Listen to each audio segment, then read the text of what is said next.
Lewis Hamilton left Saudi Arabia disillusioned following a horrible race, his fifth with new team Ferrari, where he had no grip and no positives to share, other than teammate Charles Leclerc's podium.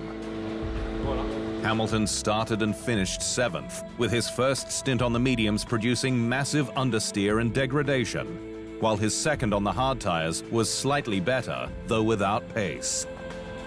The seven-time F1 World Champion, though, says there's no magic bullet in sight for Ferrari to end its current predicament, with the Scuderia stuck deep in the midfield for the foreseeable future.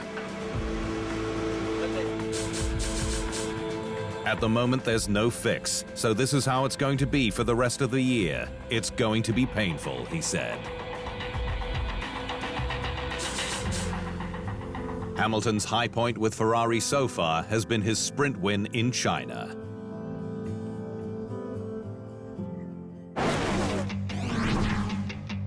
Oscar Piastri's manager, ex-F1 driver Mark Webber, says his protege has to keep his head down for more success, despite the 24-year-old being in the McLaren, F1's fastest car. Piastri has impressed this season with controlled wins in China, Bahrain and Saudi Arabia, despite a disastrous curtain raiser in Australia. But Webber, in a chat with official podcast F1 Nation, opened up on how he's keeping Piastri grounded during a strong run of results. I just said to him, I said, look, man, that's what happens. All the wins, when you're lucky enough to win a few like he has already, they can be a bit different, and that one was, as I say, probably most comfortable one he's had, but there'll be more stressful ones in the future.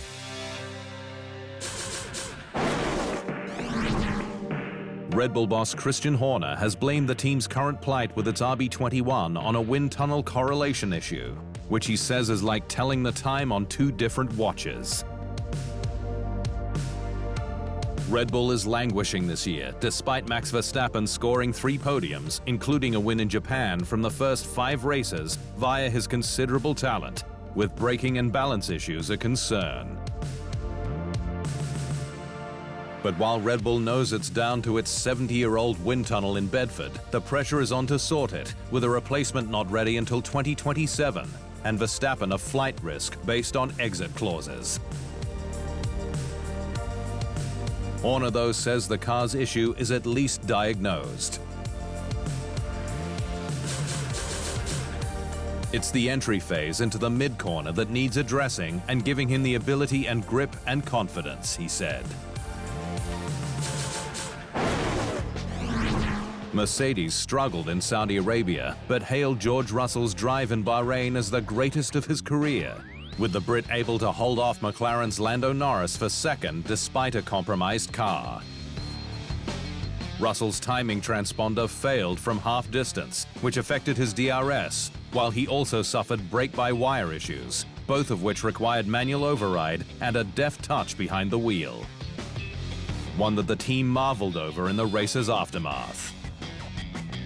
It was kind of like an acrobat spinning plates as he was going through those last few laps, and it's what made his drive ultimately so impressive. Not just to have the mental bandwidth to cope with that, but also to be doing the driving, making no mistakes, fending off Lando, keeping Leclerc out of striking distance as well. It was a really incredible performance.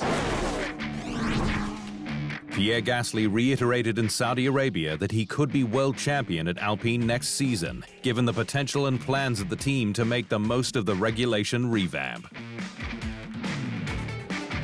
Gasly's star rose in Bahrain with his and Alpine's first points for 2025, though he was tapped into the barrier on lap 1 at the next race in Saudi Arabia.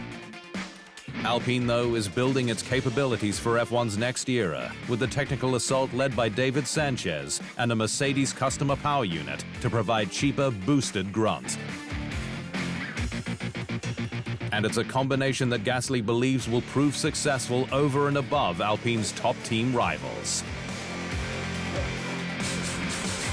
I've said next year I can be world champion, Gasly said. So yeah, I believe Alpine has got what it takes to fight at the front of the grid.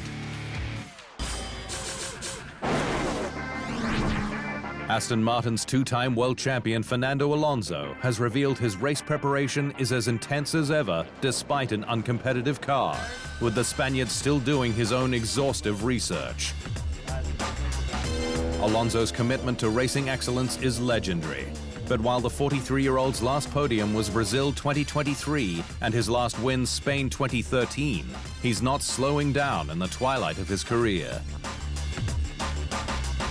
Probably you don't know, the amount of study that there is behind on Sunday, especially the race preparation, when we rewatch all the stars from previous years. We are with our computer, alone, in a room, just watching and rewatching some of our rivals, studying the people that on that day will start alongside you, what they've been doing in the past few years, inside, outside, these kind of racing lines that they used to have. Saudi Arabia was something of a homecoming for Aston Martin, with the team's title sponsor state-owned energy firm Aramco. Driver ambassador Jessica Hawkins took the AMR 23 on a special desert run that traveled through Aramco's home in Dammam and finished at the F1 track, the Jeddah Corniche circuit.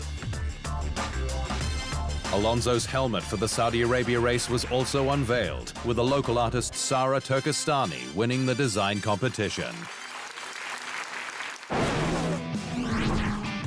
Haas new recruit Esteban Ocon says he knows neither he nor his rookie teammate Oliver Behrman will be world champion this season, but the veteran doesn't want a 2026 switchover just yet.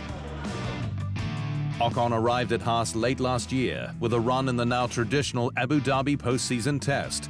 But while the 2025 car is showing positive signs after an uncompetitive start, with 2 double points finishes from the first 5 races, Ocon told F1's official podcast Beyond the Grid that he just wants to see more incremental improvements. We want to keep the progress. We need to get, a bit more consistency in how we've managed to get this car working.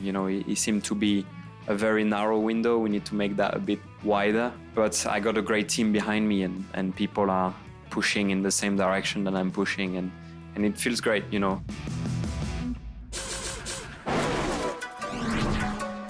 Racing Bulls returnee Liam Lawson says that his confidence hasn't taken a knock despite being dropped from Red Bull Racing.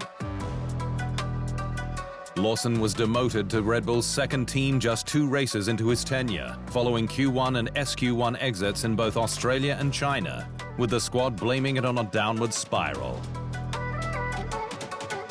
But while Lawson says that he has since been focused on getting up to speed with his new team as quickly as possible, the Kiwi revealed he just didn't have time to question his ability in the RB21. Confidence-wise, I feel honestly as I always have, the Kiwi said. Lawson is yet to score points for new team Racing Bulls, though in Saudi Arabia he outqualified his rated teammate Isaac Hadjar for the first time. Next month's Emilia-Romagna Grand Prix at Imola could be the last for a while, as the final race on its current deal, and room needed on the sports calendar for Spanish capital Madrid. Imola graciously returned to the sports calendar in 2020 following a 14-year absence, with the track subbed in during the compacted pandemic season that featured 17 races in just 23 weeks. But hosting 2 races in Italy at Imola and Monza is now considered a luxury in light of competition from other regions, including Africa, where F1 is still seeking certain guarantees before it will commit, and Asia, with plans for a Thai Grand Prix in Bangkok. From a human point of view, it will not be easy, but I have to exercise an international role that puts me in front of many requests around the world from emerging countries that can allow F1 to grow, said F1 President and CEO Stefano Domenicali, who is from Imola.